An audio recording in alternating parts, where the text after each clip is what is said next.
Part 2 of Laveau Asylum. The door knocker had a huge depiction of a metallic skull. "This place is obvious. It has to be a hoax," Mark said to me. Bill cut in. "It's had so many different people own it, each of them put their spin on it. That knocker there was put in about 1875, when Curtis Fontenot and his band of voodoo priests and priestesses used it for their rituals. They got pushed out about like 1912, 1913 or something like that. So when someone new takes over, they leave the last people's stuff?" I asked. Bill nodded.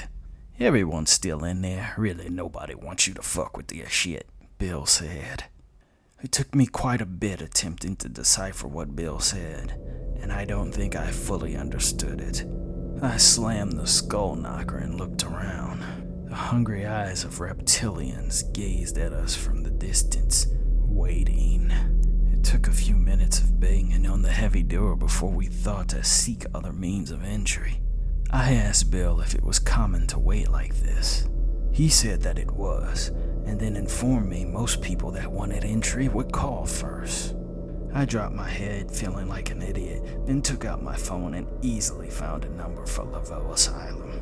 Bill told us there were times when staff were few and far between because of the turnover, and that sometimes there wouldn't be more than 5 people working at a place that was as big as a half-a-block hotel.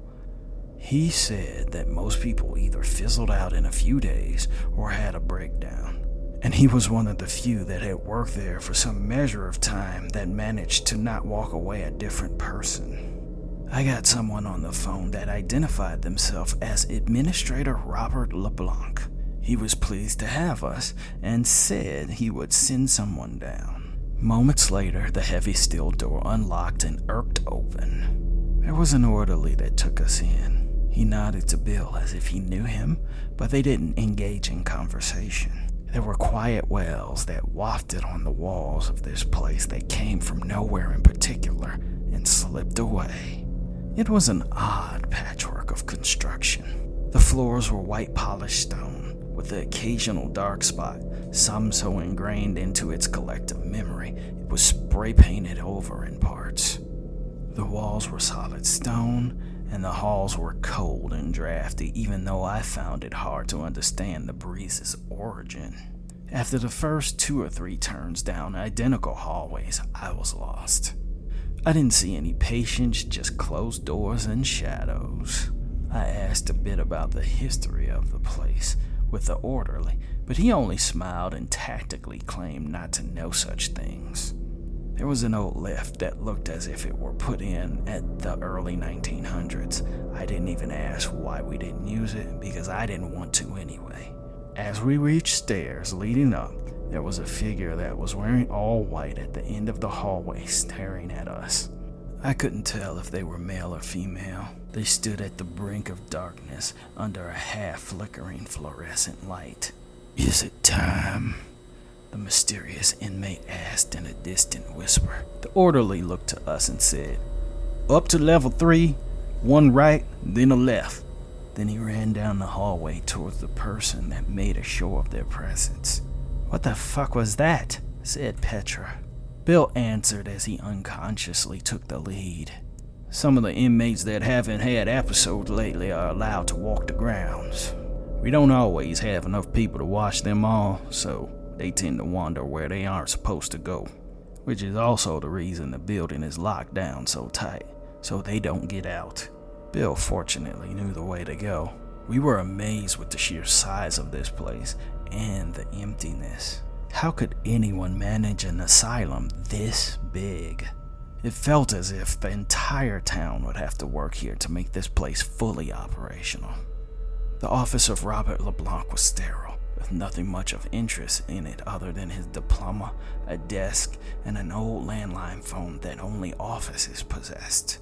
His back was turned and he was engaged in a call. He briskly ended the conversation and addressed us. He was pale and thin, as if he didn't leave these halls very often. His suit barely fit, as if he had lost a lot of weight and never bothered to reassess his wardrobe. "Hello, friends. You said you were shooting a documentary?" said the very thin man. Yes, we are. We were hoping you could show us around and perhaps speak on the history of this place. Maybe clear up some of the myths about it. Well, the good news is only half the mysteries are true. The bad news is usually it's the worst ones, said LeBlanc, who struggled to hold his smile.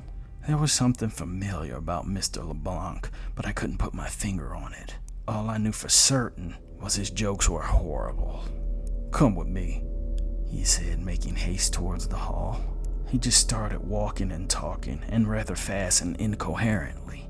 Mark gave me the thumbs up, indicating he was getting all of this.